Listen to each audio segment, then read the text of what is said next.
There's a sheet cake in the teacher's lounge with your name on it, 40 years of service. The principal, the fourth one you've outlasted, gives a speech about dedication, and the young teachers clap politely for the man who unlocked their classrooms every morning at 5:40.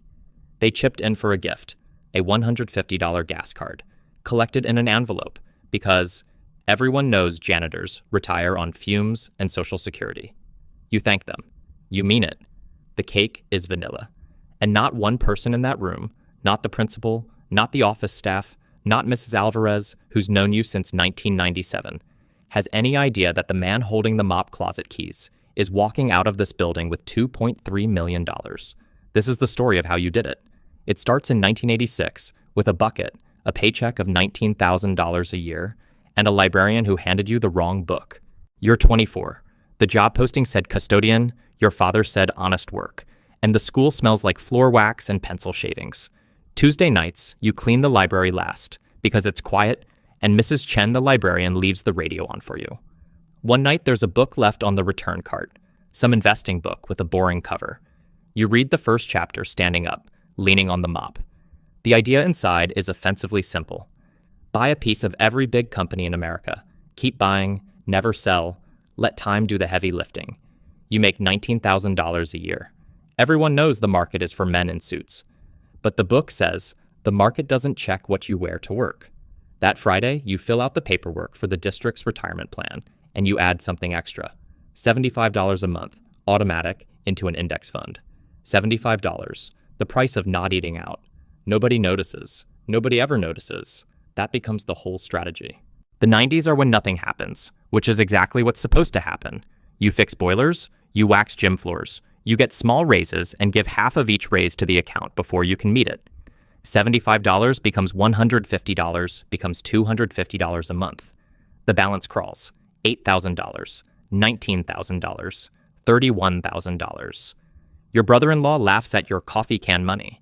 He's buying tech stocks with names like rocket ships. 1999, he's a genius at Thanksgiving. 2001, he doesn't bring it up, and you don't ask, because you learned something in that library no one taught him. You weren't playing the same game. He was trying to get rich. You were trying to never be poor. The account crosses $60,000 the year your daughter starts middle school. You tell no one. You buy your shirts at the same store. The kids at school call you Mr. Fix-It. The nickname is more accurate than they know. 2008 finds you at 46 with $240,000, and then the world catches fire. The account loses $90,000 in 8 months. $90,000. 11 years of $75 checks, gone on paper while you're patching a roof leak over the science wing. The teacher's lounge is full of panic. 2 teachers cash out their retirement plans at the exact bottom, swearing they'll get back in when it's safe. Here's what a janitor knows that a panicked man forgets. Things break, and then you fix them, and the fixing is only possible if you don't burn the building down first. You read the book's chapter on crashes one more time. Then you do the hardest thing in investing, which is nothing. Actually, not nothing. You raise the monthly to $400 because the same shares now cost half price, and you've never once seen the school buy floor wax at full price when the discount catalog came. By 2013, the account isn't just healed, it's $410,000, and it's angry. The million arrives on a Wednesday in 2017, between third period and lunch. You're unclogging a drinking fountain when the app, your daughter installed it, shows 7 digits. You look at it, you put the phone back in your pocket. You finish the fountain. That night you tell your wife, and she makes meatloaf, and that's the celebration, and it's perfect. The second million comes faster. That's the cruel joke of compounding. It saves its best work for the years everyone stopped watching. The account now adds more in a good year than your salary ever paid. You keep working anyway, and people would ask why if they knew, and the answer would confuse them. Because 5:40 a.m. belongs to you, because the boilers trust you, because Mrs. Alvarez's classroom door sticks in October and nobody else knows the trick with the hinge. Money was never the reason you worked. It was just the reason you'd get to stop on your own terms. Here's the part they'd put on a poster if posters worked. You never earned more than $41,000 a year. No inheritance, no crypto, no lucky ticket. Just $75 that became $400 that never ever stopped.